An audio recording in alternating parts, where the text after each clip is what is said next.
what are some of the culture shocks that you've experienced since being there?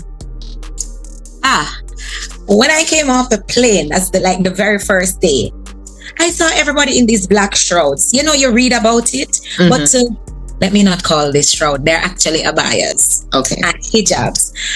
You read about it, but when you actually see it, oh my goodness, that was like, whoo. And then going to work, my wardrobe had to totally change. You don't show your arms. You like what I'm wearing now, I'd have to have something else inside. So you're basically totally covered. You know, Pentecostal Christian kind of. Yes. Not in a bad way, but you know, that was, and your clothes had to be loose.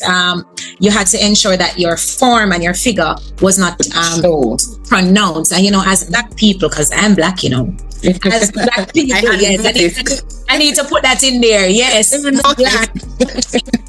And as black people, you know, we're endowed with a lot of buttons, so you have to ensure that, you know, you're properly covered. Yes. Another thing that shocked me is like some simple words that we would take for granted. It was aram for them. You can't mention the word pig at all. Aram. So the language, the things that you can't say cheers, like some simple things that we take for granted. But I'm a fast learner, and you know, and another thing too, boys and girls are separated. So, you know, Jamaica, you have your boys and your girls in class. You have, at my school, we have boys and girls together up to grade 4. But once they hit grade 5, I teach grade 5. So grade 5 would like be a grade 6 in Jamaica. I teach grade 5. So the girls are by themselves and the boys are by themselves. So, you know, quickly, and I teach in English, surprisingly. I teach it. So the younger generation, I think they're more structured in the English language. They know their Arabic very well, but they learn in English at school. And so they were able, you know, miss, you don't say this, you don't say that. So they kind of guided me along as to the things that I could say and the things that I could not say and what I should do and what I should not do. My first year, I had a super nice batch of girls. Well, I've been blessed for the 3 years that I've been here. I've had beautiful students. My class size is like, the biggest class I've gotten was 22, and that was the last year. Okay.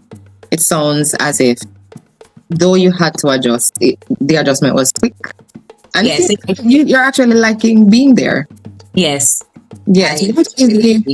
What's the major difference between a classroom there? I know you mentioned, you know, the boys are separated from the girls. Besides that, what is another standout difference from being in a Jamaican classroom versus Kuwait? Another standout difference is the control of your, let me say, the knowledge that you impart, because they pay much homage to their religion. So although I work in an American school, we use American books. We have to do a lot of censoring of the information. Okay. And although the topics are listed, we have to go through them with a fine-tooth comb. Sometimes you're not allowed to be as flexible as you would want to be in Jamaica. You know, it's like you totally control all that happens in your classroom. Here, it's a little bit different. All lessons are planned and structured. You are encouraged to stick to that plan. And even if you're going to be diverting, be extra careful that you don't cross borders, say things that you're not to say, because it will come off as being offensive to them. So there's a lot of censoring of the information that you pass on to the students. Another thing that surprised me too is their method of assessments. You know, in Jamaica, you know, you're getting a test next week, you know, you study. The teacher says you're getting a test on all the topics that you did. That's not how it's done here. So they're going to be getting assessment. They are given the topic. They are given a review. We don't do that in Jamaica, right? So that was a shocker for me. That took a while for me to get adjusted to that. Another thing that I embrace actually is how they view holiday and rest time. Okay. Holidays are like sacred, important. You know, Jamaica, you work, and if you take a day, they might say, she not come school. Yes. When it's holiday here, it's holiday. You go traveling. It's not a time when you stay at home. And trust me, I've gotten into that mood, girl. As soon as it's holiday, I need to find somewhere for a vacation. So I have totally embraced that, and I value how they view spending time together here. the entire family basically lives together. So they have huge houses. So you have the grandparents, the brothers, the sisters, the cousins, and they live on different levels. Okay. So their bonding seem to be a bit closer, and especially the respect that they have for their older folks. So we have grandparents day, we have activities that includes the family a lot, and they actually come on campus, which is something that I really like. Tell me a little bit more about them coming on campus. So let's, for example, if we have, let's say, Grandparents Day, the grandparents are actually, they come to school. As teacher, we organize activities with the grandparents and their grandchildren in the classroom. We have had similar things for Mother's Day as well. We have Spirit Week. A lot of the Western traditions are here as well. We might call them different names, but we actually participate in some of those activities just the same. But they're a little bit more censored. Okay. Do you find that there is a benefit to being so inclusive of family in the classroom?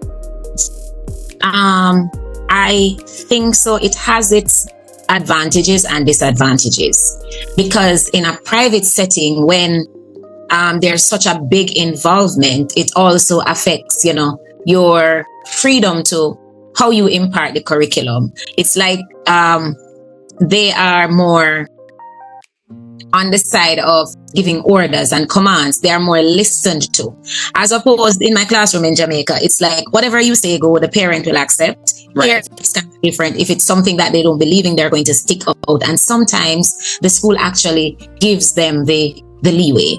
It's more to the effect of the customer is always right. Exactly. And it's a private institution. So, the fees and stuff, it's paid by parents. So I guess that is one of the reasons too, they have a little more say in how things are done. Okay. Understood. But on the other side, the support is good in terms of, keeping the children in check, because the children are very disciplined. Okay. No child wants you to call home to say that you were rude today. It's something that is not tolerated. So I love that part of it. Mm-hmm. Because being in an American school, right? And I've been blessed to be in spaces where students are held accountable.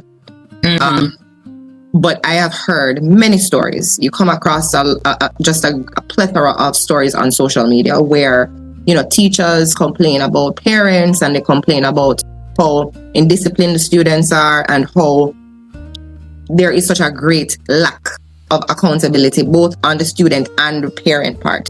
So for me, I had to decide if I wanted to actually step into a classroom here. So I had the flexibility to decide if that's something that I wanted to do. And I had to really sit and ponder on it, because whereas we still have a discipline problem in Jamaica, I say that without any hesitation, we still have a discipline problem. Yes. But I found that in Jamaica, there was still some level of accountability. Oh, yes. Did not want you to call their mother, their auntie, anybody. Exactly. And you had this, you were able to build relationships with parents, with family.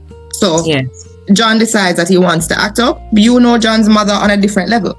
So you can easily call or message. John's mother is sending you, sometimes send you breakfast in the morning, or send you, can I tell you, or, myth, eat a morning time, so one porridge here, or, so a breadfruit off of the tree, or know what is good? What is good, that does not compromise the outcome that they want for the children. Exactly. Another point too, you see, no matter where you are in the world as a teacher, your first few weeks in your classroom in front of your students is a very determining factor. Yes. So yes, the students are disrespectful. The students, they're going to try you. They're going to test you.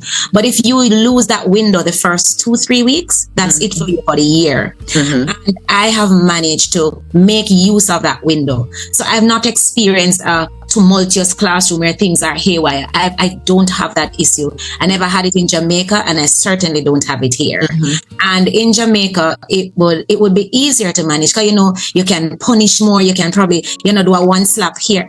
Here, none of that. Mm-hmm. And I am able to function with just speaking, with just using reward system, and just with a look, and I don't have to shout, and I don't have to scream. So it boils down to you, upon entering your classroom for the first 1 to 3 weeks to set that bar, the children will know how far to go, and they will know what is acceptable from what is not acceptable.